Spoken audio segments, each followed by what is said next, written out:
It would be like he's winning his mother back from his father. Yeah, like a little boy's dream. Hello, everyone, and welcome to Decoding TV, a podcast about television. This is a bonus episode. We're going to be discussing the White Lotus Season 3, Episode 7, Killer Instincts. I'm David Chen here with Deputy Editor and the film critic at LaneyGossip.com, Sarah Marrs.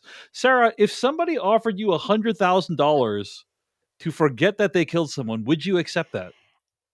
I really want to say no, but I am living life in 21st century America with student debt, aging parents, and I want to buy a bigger home. So So you think about it. You need to sleep on it. You need to sleep on it. I'm afraid that what I would do is think, what are the odds he would kill anyone else and try and justify it. But I would like to think that I would be a Belinda and would say no. I'm just going to say I'm worth more than $100,000, and I would say take that amount and maybe add one or two more zeros after it, and then we're kind of in the range. Oh, 100K, I might be like, well, but then you start bargaining, and now we're in a different ballgame. Absolutely. Well, anyway, I do want to say, by the way, that several commenters on our YouTube channel did predict that what happened with Belinda this evening, on this week's episode of White Lotus would happen. And so credit to all those who called it. Really appreciate folks checking us out at youtube.com/@decodingtv. And of course, if you ever want to share your thoughts about what we talk about here on Decoding TV or about the White Lotus this season or anything else, email us at decodingtv@gmail.com. Sarah Marrs, we're on episode 7 of the White Lotus season 3. And I mean, stuff's happening. We are rapidly approaching the climax/conclusion. What did you think of the episode overall? I think in some plot lines it was quite strong. Some of the character developments were expected but landed. I think there's one glaring area that this episode really exposes the weakness in the writing from the whole season, but this episode is where some stuff needed to work that I don't think worked because the writing wasn't there for the characters from the beginning. And is that what, Mook and Guy talk? Yes. Yeah. All right. Fair. I felt like I wanted the emotional highs to be higher. That's kind of how I feel. But maybe when I see next week's episode, I'm going to change my mind and feel like, oh, it all makes sense. It all fits in together. But anyway, that's just my quick take on the episode. All that said, let's get into it, Sarah. Let's talk about what actually happened this episode. It's fight week on the White Lotus, as everyone is fighting or going to the fights. First up, at Gary Gregg's dinner party, Victoria continues being incredibly judgmental about the age gap relationships in Gary Gregg's social circle, and Chelsea finally reveals why she is so devoted to Rick. She believes they're in a battle for Rick's soul, and she, representing hope, intends to win it. Now, Sarah Marrs, we have pondered all season what's going on with this Chelsea Rick relationship. We finally get some insight into it this episode. What did you think of the explanation as to why Chelsea is with Rick? My knee-jerk reaction was, Chelsea, you're a fucking idiot. Go get therapy. And I can fix him. That's her thing. It's very, I can fix him. This is where I think writing falls a little short, because I think if this was the underpinning of Chelsea's reasoning for being with Rick, I think we needed to see it a little bit more in their earlier interactions. They haven't shared screen together since episode 5? Mm-hmm. It's like this is the 3rd episode where they're not in the same place. So those first few episodes when they're together, I think we should have gotten the sense of this. She kept saying, right, let me help you. I can help you. But I think more than that, we probably needed to see in their actual dynamic more of a push-pull and moments when Rick did. I think what we're missing here is a moment where Rick does let her be his better half. I think we get a very little hint of sweetness between them, particularly when they're in bed together. But I think we needed more out in the world in a non-sexual context. I think we needed to see more of Rick actually responding to Chelsea as his better angel, so that we get a better sense of she is a good influence on him. That might be part of the draw for him, not just that she's young and beautiful, but that she makes him feel like a better person, that he could be this better person, and yet he is kind of fighting this inner damage, this past trauma. And I don't think we really get that from them in those first 4 episodes, and that should have been everything. Every interaction should have been underpinned. Like, as a writer, and I have a degree in writing, and I've been writing professionally for 15 years, and I used to edit short fiction, like, as a writer, as an editor, if I read a story and at the end, in the final third of the story, somebody came in and elucidated their standpoint in this way, I would go back to the beginning, read through everything, and say, is any of this present in previous interactions? And I think with Rick and Chelsea, it's really not. Yeah. Yeah. I think the ideal is you watch a scene like this and then you go back and you're like, oh, it all makes sense. Like all their interactions make sense. Instead, it kind of, I mean, I will say this. I'm a little more charitable than you, Sarah, in that I don't think it makes it retroactively not make sense. You know what I'm saying? Like, No. I think it does. But it doesn't like click into place in any satisfying way, right? Where And in contrast, when Saxton says, this is all I am, I have no interest, I have no hobbies, I have put everything into this, and if this doesn't work, I am nothing, and I cannot be nothing. Everything we have seen of Saxton completely locks in on that line. Absolutely. And it doesn't with Chelsea, which is sad because I think it actually, in her absence, worked with Rick. Like, you know, I just think like when she said, this is why I'm with him, I was like, really? Like, I was almost expecting a revelation of like, I was a nurse and he was a patient and we fell in love, which is a thing that sometimes happens. And I have left my nursing job to travel with him. And, you know, like now we're in the real world of people think we're in this like very shallow transactional relationship, but actually I was by his side. Because that would have made sense. I was actually expecting her to reveal that she was a nurse or some kind of caretaker, and he had been very ill and was alone, had no one, and that's why he sort of clings to her, is because in his time of need, she was the only person there. But then when she was like, oh, he told me his story and it was so sad, I was like, you emotional vampire, go get therapy. I mean, the thing is, it's possible we are supposed to feel that she's delusional, you know? And so... Yeah, I mean, she has been presented as a little bit kooky, and she puts a lot of stock in astrology. So, but I'm kind of the same opinion as you overall in that, like, it's fine as an explanation, but I didn't find it particularly satisfying. But it's not, like, wildly out of character or anything like that. So, right. Anyway, Saxton confronts Timothy about whether or not something is wrong and comes close to self-actualization when he declares that he has no hobbies or interests, he is only this. He put everything into being Timothy Ratliff's son, and without that, he's nothing. The pressure on Timothy's mounting. Once again, he indulges in suicidal ideation, but now he has to kill half his family because his disgrace is theirs too. However, he finally discovers the gun is gone.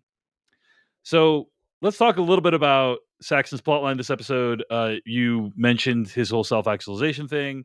I thought that was a great scene. It's just like, oh yeah, this all makes sense. Everything Saxton is saying is tracking. And the thing that is really heartbreaking about that scene is you get the sense there is open question about whether or not the Ratliffs are going to be okay. Mm-hmm. But you do get the sense that this might be, like, if things are not okay, this might be one of the last heart-to-hearts they have before stuff starts blowing up. And it's a huge bummer that Timothy can't, bring himself to actually tell Saxton the truth. I think it's a huge kind of betrayal in their relationship. What do you think, Sarah? Yes, I think it's deeply sad. I think Timothy has been treading water for the last couple episodes. Hasn't been a lot of this has been my complaint about the whole season. The writing is unbalanced. We have 8 episodes and things are not paced correctly. So some things are like, we're treading water. We're kind of on this same level for a while. Timothy's been there I feel like his first few episodes were very, very strong. The last couple have been a little bit like, okay, and now we need some forward momentum. But this, I think, was really heartbreaking, where he can't just look at his son and say, here's the problem. I assume it's because he's trying to protect Saxon. That this is very much a Bernie Madoff thing where, I mean, allegedly, supposedly, do you believe it? But Bernie Madoff always claimed his sons didn't really know the extent of or any fraud. They thought they were a legitimate business. They didn't understand the scheme that was happening. So I feel like he's coming from the perspective of, if I tell him nothing, if I protect him. But then what I want to say is, from the real world, no one's going to give a shit. Right. Everyone's going to believe that your finance bro's son is in on it. Right. And And I think if you've had any questions about Patrick Schwarzenegger's acting ability, I do think the scene is spectacular for him. I know he comes from this world where he's probably met guys like this, and to some extent might have enough real world contact to like pull in details to make it. But that's what an actor does. They observe, they adapt, and they turn into these little camouflage octopuses. And he's like, well, the open question is how autobiographical is what Patrick Schwarzenegger is saying in that moment, right? Like he probably does feel to some extent like he's always living in the shadow of his father, and that like he is defined by this job, the one that he shares with his father. But I also want to give him credit for what I saw in Saxton, not Patrick, which was what I saw in Saxton is he, especially that line, I have no interest, I have no hobbies. Saxton killed something in himself to mold himself into what he thinks his father wanted him to be. And that singular line, when the writing on the White Lotus is good, it's so good. And that line, I was like, that is 24 years or however old Saxton is of seeking approval that he never got. And Timothy doesn't seem like a particularly withholding or cruel parent, but I can imagine that he's maybe not a dad who gave a lot of attaboys. And Saxton has clearly pursued this to achieve that approval. And I think when he said, I have no interests, I have no hobbies, I was like, oh, you killed something in yourself. And that's why you are so weird about Piper, because whatever that is in her that's taking her on this like exploration, which that's a whole other topic now. I think there was a little revelation about Piper in this episode, but it's like, I think he consciously turned away from something within himself to be this person. And the fact that it might blow up in his face and leave him with nothing is so existentially horrifying that it did remind me when I was watching that scene, I'm like, one of Bertie Madoff's sons died by suicide. So it's like, it's so dark. Yeah, indeed. And I share your comments about it being a great performance. I think like Patrick Schwarzenegger, I've seen him in a few things, and this is probably my favorite thing that I've seen him in. He's doing great work here. There's also a scene where Chloe explains to him what Gary Gregg's sexual hangups are and invites Saxton to have sexual intercourse with her while Gary Gregg kind of creeps up on them and watches them. And at first I was thinking to myself, I don't believe that Saxton would actually decline this, would decline this opportunity. But then I thought a little bit more. And I think there's probably like two potential reasons why he's declining it. Number one, he doesn't like people watching him while he's having sex. So that's where Saxton and I are different, Sarah. No, I'm just joking.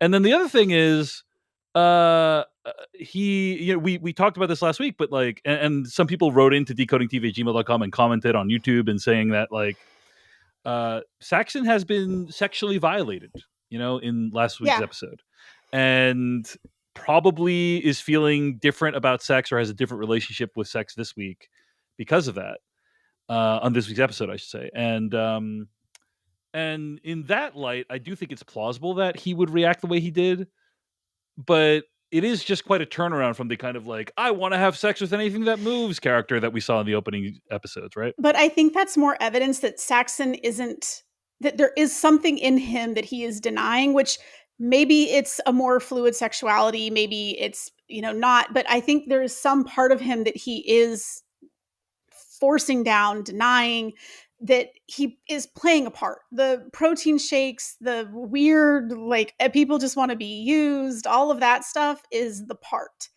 And the projecting of like, oh, I will have sex with anything and I just want to get laid and da-da-da-da, that is the part. So I think his turning away from the cuckold scenario that Chloe proposes, I think maybe it ties into that fantastic email we got that was like, cis men will just do anything to not question their own perception and their own sexuality. Maybe it's a little bit of that. Maybe he's weirded out that it's a man who wants to watch. But also there is that level of like, he's just been through something that, kind of like I said before, that moment on the boat, that was sort of a double violation, because there's the fact that he's out of control on drugs and alcohol, and he's blacking out and can't consent to what's happening because of that. But then there's discovering that it was his little brother so he's got like multiple layers of psychosexual stuff happening on top of what was already a weird psychosexual thing with him the moment he showed up, where it was clear that he doesn't have good boundaries and, that kind of stuff. Like he's a miasma of weirdness that I was watching this episode and I'm like, is Saxon the one who's going to get in the canoe and paddle into the ocean? Is he the one? Like Piper has been saying, I want to stay in Thailand, blah, blah, blah. Is Saxon the one who might actually stay and seek something because he has been so thrown off this path that he chose, and his projected persona is just crumbling in the face of things that have happened to him this week? When the stuff with his dad comes out, that might be the straw that breaks the camel's back and sends Saxon down a different path from the one he has chosen. Yeah, I think that's very, very possible. Great points about where Saxon's plotline is heading. I do like the old classic switcheroo reversal situation where you think Saxon is going to be super into someone like Chloe, but instead he ends up seemingly attracted to Chelsea, from what I can tell. And they kind of have that awkward moment where she's teaching him about meditation, and then she's like, GTFO, tells him to get out of her room because she's worried about Rick. She is very loyal to Rick. That is truly admirable. She is such a loyal person. Because I do think if she and Saxon met under different circumstances, she would probably be more open to doing something with him, but she is involved with someone else and she's going to honor that commitment. Yeah. But maybe there's the whole like I can fix him mentality that she has with Rick that you see rubbing off a little bit on Saxon. She does seem to like broken toys. Indeed. All right. Also at the party, Gary Gregg offers Belinda $100,000 since Tanya would want her to have it, but it's clearly a bribe to keep her from revealing his whereabouts. Belinda's son Zion wants her to take it, pointing out what a difference $100,000 would make in her life, and that Gary Gregg's next step might be much more drastic if Belinda rejects him. But Belinda, as one of the only people with a real conscience on the show, cannot accept what she sees as blood money. I thought that this was like a really well done scene between the two of them. Gary Gregg is saying a lot of stuff without saying without verbalizing it. And he's saying like, take the money and leave me in peace. And I don't want any trouble. And he is surprised when she says she needs to sleep on it because I think he's hoping to just close the deal. And then we don't need to, it's going to take 2 minutes and we don't need to talk about it again. But she actually, unlike everyone else on the show, has a conscience, and that is a problem for people like Gary Gregg. What did you think of the whole? He's offering, "Hey, here's $100,000 for your business, and please don't tell anyone that I murdered my ex-wife." What do you think, Sarah Marrs? Gary Gregg was very scary in that scene. I think people who don't raise their voice and are just so calm in situations like that are the scariest. There's a little unpredictability in that, and I think Zion was kind of right to be like, they might find both of us dead on the beach if if you turn this guy down. So there is I do think in the moral math that Belinda is doing, I do think there is a calculation of, am I putting myself in greater danger to turn this person down? And I wonder, like, can you take the money, go home, call the authorities, and then tell them you took the money? Like, if you don't want to keep it, could you say, I took it because I was genuinely afraid if I didn't, that something bad was going to happen? So I came home and called you from here because I feel like I'm an ocean away from him and I'm safer here. But I didn't spend it. Here's the money. Take it out of here's my routing number. Take it out of my account. She's going to be like, yeah, he offered me $10,000 and I took it. Here's the $10,000. No, because they can get bank records and they can tell. But I'm like, could you just take it and go home and be like, hey, by the way. But yeah, I do think that was a very legitimate point, that this is a very rich and powerful man and we are not on home turf. And if what you're saying is true, he's already had one person killed from halfway around the world. Greg was not in Thailand when that all went down with Tanya. So, it's like, what do you do? I feel like this really is a conundrum because I do think there's a personal safety element. What would you do, Sarah Marrs? Because are you outlining what you would actually do? You'd take the money, go home, call the police. Well, That's the like, plan. how much trouble would I be in? You know, if you don't spend it, if you straight up tell them, I Right. took it and left, and here it is, take it back. Yeah. I just had to get out of there for my own safety. How much trouble would you be in? If you are a lawyer or a Please weigh prosecutor of some in. kind, decodingtv@gmail.com or comment below at youtube.com/decodingtv. But We'd love to hear what you think. But this is where Fabian from the previous couple of episodes where he was like, oh, it's fine, don't worry about it. This is where that matters because she has nowhere to turn. Like her supreme boss in Thailand has already indicated he is not interested in knowing anything about this situation or doing anything about it.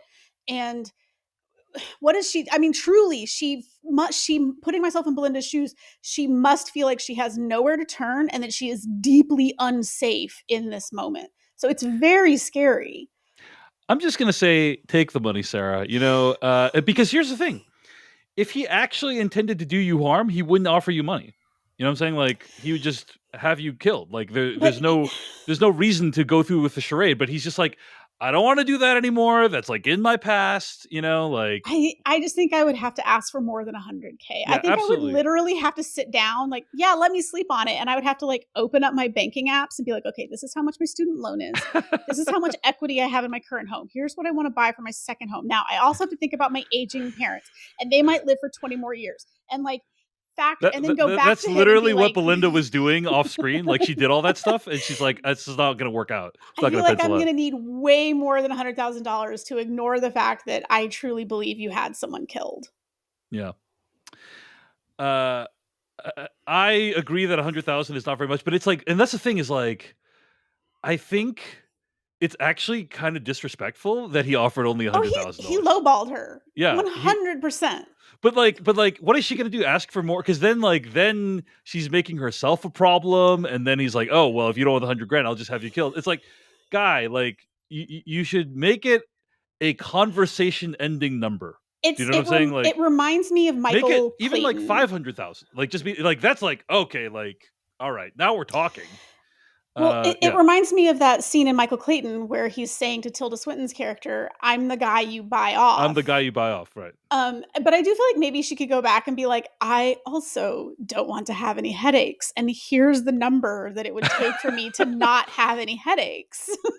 Really, what the White Lotus is the tragedy of imperfect information. It's like, if they both just like express what they needed. No, but we're joking because Belinda really actually has a conscience, and so that's the real problem. She's really trying to do the right thing, which I'm like, ooh, that gets people killed. Indeed. All right, let's move on. Talk about what else happened this episode of The White Lotus. Over at the meditation center, Lachlan is suddenly all in on spending a year in Thailand too, and Piper looks like she might be having second thoughts. She is perhaps more of her mother's daughter than she wants to admit. All right, Sarah, let's talk about this scene. First of all, it was a very strangely edited scene, I thought, because the Piper and Lachlan share this moment where Piper is like, "Oh man, this thank you so much, Lachlan. I love you. I appreciate that you're here and that you're supportive of me." And he's like, "Yeah, I think I might stay here too." And she's kind of like stunned, and then she's like, "Oh, okay, I gotta go." She just like leaves all of a sudden. My interpretation was that some people wrote in and commented on YouTube, basically talking last week about how, and I think you said it too, right? Like that maybe Lachlan is the actual predator here, right? Like Lachlan is the person who has actually like upsetting and disturbing proclivities. And my interpretation of this scene with Piper is that she sensed that. Like she sensed that there was something wrong with Lachlan's offer. And that's why she leaves all of a sudden. It seems like you maybe didn't feel that way, or you felt, what was your reaction to that scene? It was a weird scene, I think. But that's an interesting interpretation that she's picking up on something wrong in Lachlan in that moment. Maybe questioning why the sudden turn. What Lachlan is indecisive. He does not make decisions this quickly. What is the deal? But my thing was more Piper's identity thus far is formed in opposition to her family. It's one thing for Lachlan to be her backup when she's trying to make her case to stay in Thailand. It's something else entirely for her little brother to tag along. Then she's not as special. Then she's not in full opposition to her family. I think she sees herself as better than them because she's pursuing an enlightened path. And if someone tags along on that, then it's not as special and unique. That was kind of my initial read was she wants him as emotional support while she's trying to win over her parents, but she actually does not want him to tag along. Although I now am very intrigued by the idea that she twigged something in that conversation. Because I do think Lachlan might secretly be the worst one. Yeah, I think it's possible. We only have one episode left to find that out, so I don't know. Like, I don't know if anything's going to come to light there, but anyway, I like that. That question is an open one. So, at another miserable dinner, Jacqueline, Kate, and Lori sort of, but not quite, get into their long-standing issues, and Lori takes off to join Valentin and his friends at a Muay Thai fight. After a night with one of Valentin's Russian buddies, she discovers the jewelry from the hotel heist. I called it. Yes, you did. Bravo, Sarah Marrs. So Sarah Marrs did not know that Valentin's friends would be the ones responsible. She had not seen the episode. She predicted it, and she got it right. I mean, to be fair, it wasn't that obvious. Big of a list of suspects, but but still a correct prediction is a correct prediction. Bravo to Sarah Marrs. This has been probably my favorite subplot of the whole season, right? Like the Jacqueline, Kate, Lori. I just think the way they interact feels so realistic, and I like that things have been boiling all season, and they finally kind of like erupt at this dinner where they finally have it out and they finally say what their problems are with each other. It seems, by the way, if I understood correctly, I'm not sure, that like Jacqueline came on to Kate's husband at some point. Did I hear that correctly? Right, Dave? Did we ever learn Kate's husband's name? I think it might be Dave. I mean, or Dan. It was Dave in the show, yeah. But something happened at Kate's wedding. Dave Bohr is the husband of Kate Bohr. So like there's the implication that like Jacqueline came on to Kate's husband, and they just kind of let that drop, like they don't even talk about it, but like that is a thing that comes up. Yeah. There is a kind of woman that sort of derives her power from taking men from other women. Yes. And Jacqueline might be that kind of woman. Yeah. Because Lori has been implying that this has happened before, and I like a guy and you sleep with him, or you push a guy at me and you sleep with him. So yeah, this I think is the best paced plot line in this season, where it just feels like every episode there is a consistent rise in tension. Yeah. We are constantly learning new information, and their individual like characteristics are all consistent across to how they react to various things. I feel like this subplot is the most consistent and strongest written one, and it makes me wonder what friend group in Hollywood Mike White has observed that he is like lampooning here. So but yeah, it is a little bit of a heartbreaker though, because I'm like, ladies, just please get some new friends. Please stop hanging out. You do not like each other. You are not good for each other. You are not supporting each other. Like, please just go get new friends. This is the subplot that I feel like so far feels like the most satisfying as an arc for these characters, because what happens is Lori is inflamed by Jacqueline's behavior. She's like, F this group, I'm going to go off and actually hook up with one of these dudes, and does it in probably what I would argue is a fairly reckless fashion. Yeah. And then ends up ensnared in a scam, right? Where it's like, if that guy's girlfriend didn't show up, she'd be she's sleeping with this dude who like probably has hurt people in the past and is asking her for $10,000. Yeah, he's fully trying to phone scam her in person. And it's like, guy, it is a little scary. Isn't sleeping with Carrie Coon enough? Like, do you also need the $10,000? Like, it's the scary version of the Sicily scam. Which is like, if that girlfriend had not interrupted, how does Lori get out of that room? Yeah. How does she extract from that situation without making things worse, without getting hurt? And now, though, she has seen the jewels, and will that put her, again, there's this element of like personal safety is becoming a big problem for a lot of people. Yeah. Will that guy put one and one together and realize that she has seen the jewelry from the hotel?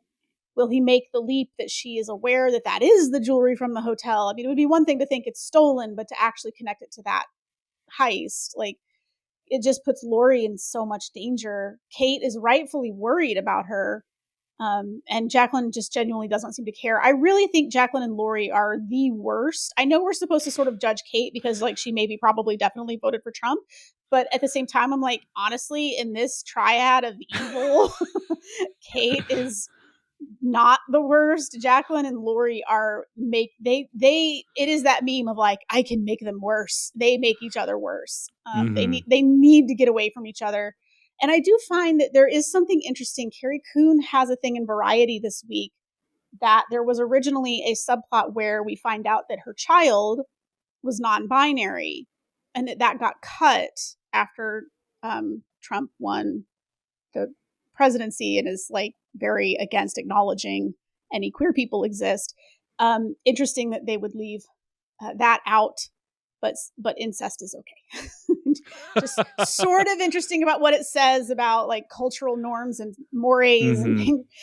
But I do think that sort of is, I'm actually a little sad they left that out. Incest isn't woke, at least, is kind of the implication. So, why not? European royalty is built on it, so who cares? Yeah, but exactly. I actually find it a little bit disappointing that was cut, simply because I have had the feeling all season that Lori's life in New York isn't as bad as we are told, because we've only heard it from Jacqueline and Kate saying something like, oh, she's having a problem with her daughter. And it's like, oh, I bet the revelation was going to be that she's not having a problem with her daughter. It's just that her daughter's queer and Kate has the problem with that. Like, what a scene it would be if it was Lori being like, no, I don't care. It's fine. Like, they're fine. And Kate's the one who's like, ew, girl, I would have such a problem if my kids were queer. It's like, well, that's why one of them probably won't talk to you in adulthood.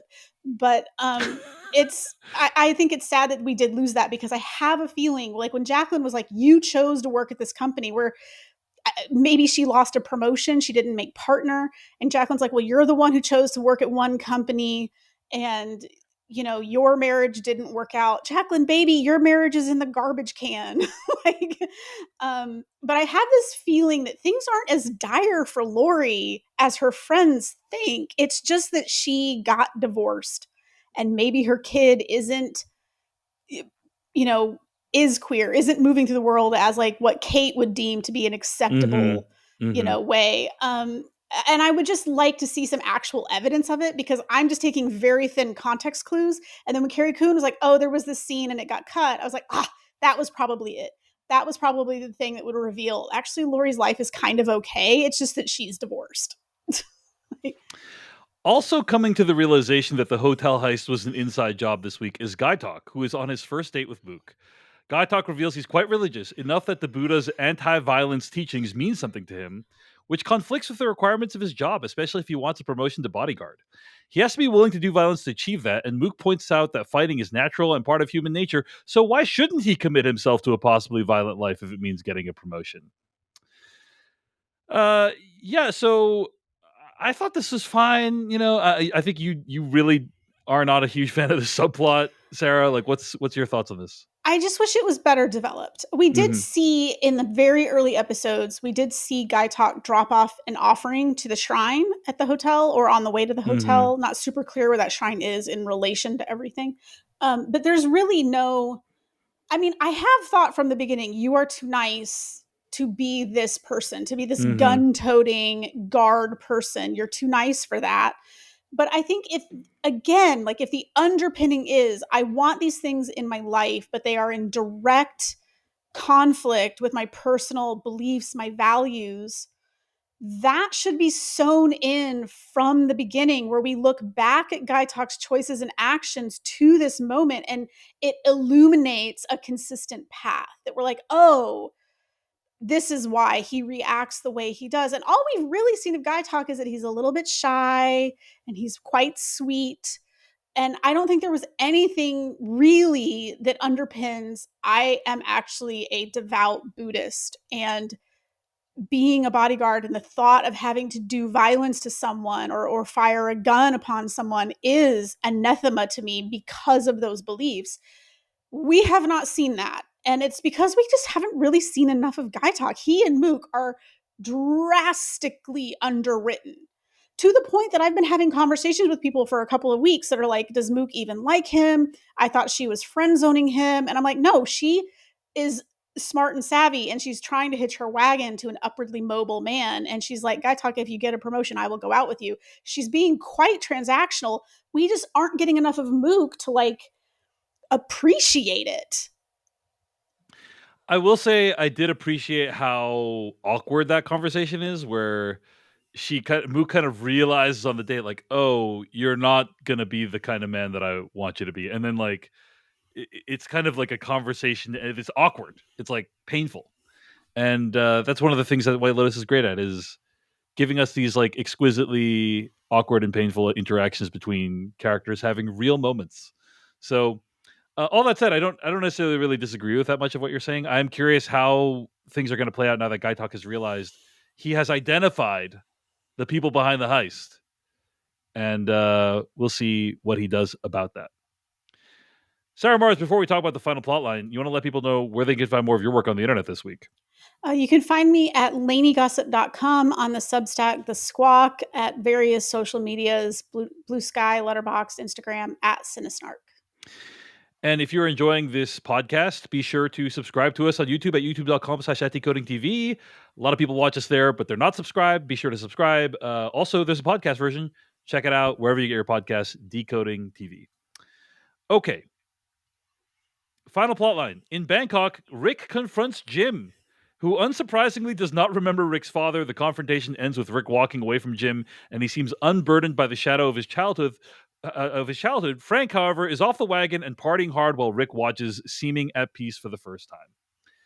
I think this is probably my least favorite subplot, because they are just acting so stupidly throughout this whole thing. Like, they were so unprepared for the con. Right, like, this is a con. You're pulling a con. Have you ever seen a confidence movie? Have you ever seen Better Call Saul? Literally put 5 minutes of effort into it. Google it in the boat on the way to the thing. Like, there's no reason these guys are this bad at. I think like it's trying to be like, haha, they're so awkward being so bad at this. And it's like, dude, if you are trying to infiltrate a rich person's house, you should put more than 10 seconds into talking about the plan. Well, and Frank is somebody who can get his hands on guns. Right. He had to leave the United States because he got into some kind of business. He's got a mysterious little scar on his face. There is an implication that Frank is, to some extent, some kind of operator. And he is so wildly unprepared for the con. I was like, have you ever seen Ocean's 11? Do you know the amount of prep work? You need like a space. You need a space to practice and rehearse. You need costumes. Like you need an identity. You need to build a replica of Sritala's living room, you know? Well, but at minimum, ask, like, the fact that Rick and Frank have apparently traded no information of, I told them your name is Steve, you're a director. Like why don't you... They put less work into this than like me and my wife put into a social situation we're going in, you know, like, and this is like the most important thing of his entire freaking life. It's just like, it's very stupid, unfortunately. You didn't even hit up IMDb to pick like the last couple acting credits on her resume. Like it's so crazy that they were that unprepared. They put less work into this con than you and I put into one of these episodes of the podcast, basically. Yes. And it's like, dude, like just, it literally takes 5 minutes. Talk about, okay, here's the story. Google some IMDb. Anyway. Okay. So that was very stupid. And very unsatisfying as a result.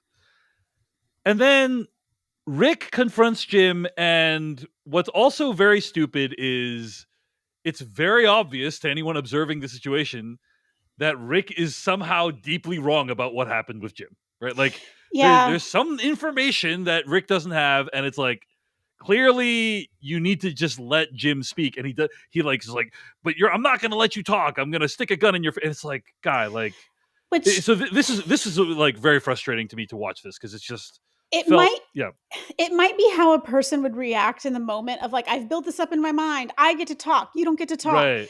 But that's not satisfying in a dramatic sense. Absolutely not. And also, like, Jim clearly looks very confused, and like, and maybe give him like a minute, like, He's give him 84. a second. Give him a Give second. him a sec. Give him a second. Like, let him explain what the hell happened. Yeah. Anyway, Like, yeah, I'll be very shocked if next week we don't get some explanation as to what the truth was. You know what I mean? I think we are. And I do think, though, like reading some of the context clues, it seemed, and I thought it was going to be that Jim is going to be Rick's dad, or he isn't Right. going to remember any of this. And I think it's the latter. It looked like he did not know what Rick was talking about until he said I don't think option 1 is off the table yet. Like, I think it's possible he's like, you Maybe. didn't have it. I'm your father. Rick, I am your father. Well, you know, like, maybe because I do think that he recognized Rick's mom's name. right. Rick That's said right. his mom's name, Gloria Hatchett, and Scott and Glenn he's like, is a great so actor. he says, he repeats it very skeptically. He's like, her? Gloria Hatchett. He was a good man. Like, Gloria had, Yeah. you know, yeah. He So- seemed to remember her name, and then Rick would just not let him get a word in edgewise, which again might be how it would go in real life when you've worked yourself up into a lather. But again, it's not, I'm going to quote Jeremy Strong, it's not dramaturgically satisfying. Right. And it's not good because the audience is like ahead of the characters, and you never want that. You never want the audience to be like, yeah. Dramatic irony can work. Like the audience can Sure. be ahead of the characters, but not in the sense when it's like, it's because it's a poorly written plot. It feels contrived. It feels contrived, right? We can all guess where this is going. And now it feels stretched out. Yes. Because it is that thing of like, yeah, we're going to have to revisit this. This is not done. Yeah. Clearly. And it's like, it should be though. Like this is the momentous moment we've been building up to for 6 hours. It all should have happened here. And the fact that we're stretching it out isn't great. I agree. Again, is why I'm like, do we need 8 hours of the White Lotus? Probably not. When I was talking early on the episode about like my issues with the episode, I think like this is it. It's like, because what is next episode going to be? There's going to be a shocking shooting, right? Which We will know probably that. be like right at the end. Yeah, probably like 2/3 of the way through, you know, like who knows? But I think that you're right. Like this was an emotional, like, because what's going to happen next episode is Shritala confronts Rick at the White Lotus Hotel, you know, like, and that won't be as satisfying. Maybe Sarah Marrs, we got to give Mike White credit, who like wrote and directed 8 episodes of television, like, and has won many awards. Maybe he's going to figure out a way to make it like satisfying next week when this. Yeah. But it felt like this was the moment when they're like, it's the whole season's been building up to this. It felt like this was the time you wanted to make it happen. Maybe he's going to figure out another way to make it interesting, and we will be open to that. But so far, it is not. Yeah, that is the thing with episodic shows: is you have to give them that week. You know, you have to say like, "Well, this is how I feel about it now." But if they pull it off in the end, I might feel a completely different way about it. Although I suspect, like my prediction is Rick is going to go back and reconcile with Chelsea and be like, babe, I love you. You were right all along. Like, let's go join the meditation center down the hill. Mm-hmm. And Jim is going to show up and be like, I'm your father. And Rick's going to be like, I don't care. Like, it will be He's going to be like Leonardo DiCaprio at the end of Inception. He's not even looking at the spinning top anymore. He doesn't give a shit. By the time we act, and that actually I think would be unsatisfying because we were expecting the confrontation and we've sort of not gotten it. And if it ends with him being like, actually, I met you and you're not the boogeyman. You're an old, frail man that I can push over. And I let you like ruin my life for so long. And now I'm going to reclaim my peace and go off with my beautiful young girlfriend. And I just don't care that you're my father, whatever. I don't care anymore. It's like, good for Rick, but we spent so long building this up. And that's like, right.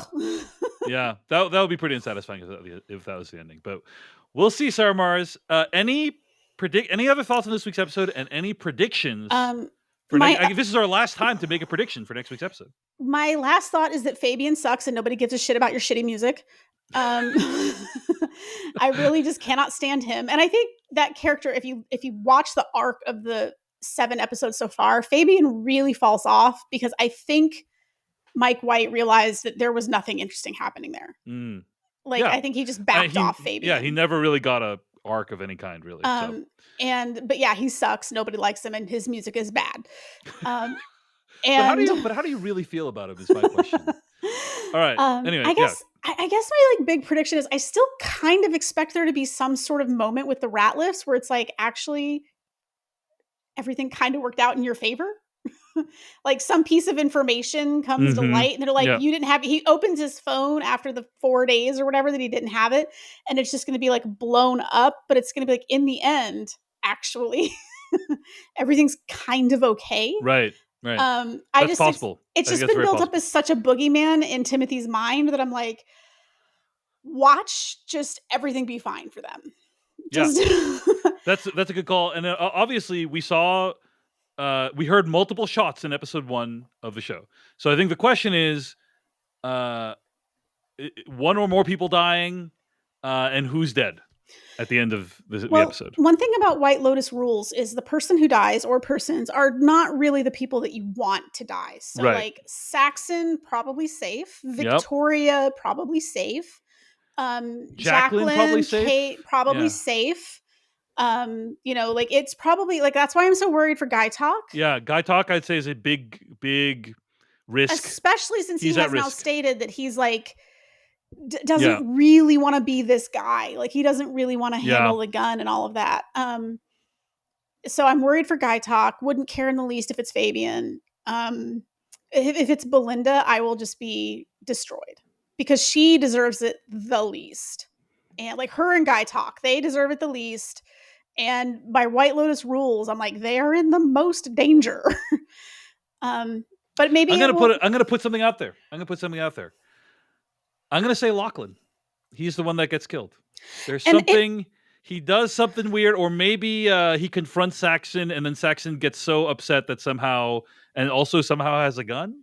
I don't know, but I'm just, we're just making predictions right now. So maybe it was the monkeys all along. I'm going to say Lachlan. That's my guess as to who bites it. Well, and that would be kind of like, I have had the thought of like, if Timothy dies in this shooting at the resort, that is a way for the Ratliff family to sort of escape the troubles. Similarly, if his youngest son dies and they're like tragedy stricken, grief stricken, and public sentiment is on their side, and that just sort of makes the worst things go away. It being one of the Ratliffs kind of seems like it might. I actually think if it's Timothy, my vote on the Ratliffs is it might be Timothy, because I could see him, especially after Piper has expressed, I am lucky to have a dad like you. And Saxon has said, I went all in on you. I have made myself you. And Victoria being like, you're the great husband. You're the best one. Like you're my Boy Scout or whatever. I think for him to sacrifice himself to save his family, because he's been in this crisis of, I have let them down. I have done something that has ruined the family. Yeah. But if he dies protecting them, it sort of, in his own eyes, redeems him. And then again, once he's dead, there's no one to charge. And whatever legal issue is happening just goes away. Yeah, maybe. But that's kind of opposed to your other prediction that he's going to be fine, right? Like, well, but it would be a way for I said the Ratliffs might be fine. The Ratliffs collectively in general, but maybe Timothy. Okay, that's a great prediction, Sarah Marrs. And I do want to shout out a very talented writer named Brian Grubb, who writes for Vulture. He has a Substack called Click Type Click, and he did a feature on his Substack, which is, what are the reviews of the White Lotus like? And Brian is a hilarious and very talented writer, and he imagined a handful of reviews spanning 5-star to 1-star and it's pretty accurate, I think, of what people would be like with like 3 stars, there was a murder, or 4 stars, I missed the murder by 2 weeks. Type Click Type is the name of this Substack. Yes, be sure to check that out. He's hilarious, and it's what I live for, is imagining the reviews of the White Lotus. So Sarah's prediction is Timothy is the one that dies, saving the rest of his family. Or Guy Talk dying is very possible as well. I'm going to put this out there. I think Chloe's in danger, possibly. She feels like somebody that could also die. Honestly, when Gary Gregg used Chloe to Chelsea. Chelsea is possible? also in danger. She's also doesn't deserve it. Yeah. I think that's very possible. But when Gary Gregg proposed his a cuckolding fantasy, I thought it was going to be a way to like kill Saxton somehow. Like he's to like let Saxton have sex, and then maybe he like kills them both. Mm. That was another thought I had. Was like he actually is pissed at both of them, and he's going to kill him. He might genuinely just be into that as a fantasy. That might just be a proclivity. 100%. I'm not saying that what I said is likely, Sarah. I'm just saying that because we're near the end of the show, I'm speculating on who's dying. Yeah. And so I'm like, oh, is this how Saxton meets his end? Is like he's having sex with Chloe, and then Gary Gregg comes in and shoots them both. Like Chloe is not main cast. Based on previous, I guess things could change, but based on the previous 2 seasons, the person who dies is main cast. So Chloe's a recurring character, not a main character. What makes you say that, though? I guess because she lives at the place. It's right? literally how she's billed in the show. I see. I would say like my Guy Talk, Chelsea, Belinda, Timothy Ratliff, one of those, or again, like we heard automatic gunfire, so it could be multiple people. Like somebody along those lines being killed. I think Lachlan is a really good pick because he is turning out to kind of maybe be the worst of the Ratliff kids. Yeah, and maybe do the world a favor. All right. So I have predicted who might be the gunman and who is the victim. In the situation where Timothy dies, who is the gunman? Well, I think what we've been set up with so far is that the Russians might be the gunmen. We know they have access to weapons, and now that they might feel exposed because Lori saw the loot. Right. Yeah. That they might be going to clean up a situation and it gets out of hand. I think we have not ruled out that there might just be a random event, which again, like there have been terrorist attacks at resorts in beautiful locations. So it wouldn't be unheard of for there's just to be something like that. But I think we've kind of been set up to think like it's going to be the Russians, that they're going to be afraid now that Lori is going to expose them. That has been set up as that seems the most likely source of the gunfire. But who knows? That might mean that's why it's not going to be them. That said, I think it's a very plausible thing you outlined. There has been no foreshadowing for anything else. And I love the monkey theory, but like, come on, guys. Hey everyone, David Chen here. Thank you so much for watching that video from Decoding TV. If you want to get an audio version of the show, all you got to do is go to podcast.decodingtv.com. And if you want to support what we do, get ad-free episodes of the podcast and also bonus episodes of the podcast, go to decodingtv.com and become a paid member. Of course, you can also like and subscribe for more. We appreciate it. Thanks. See you later.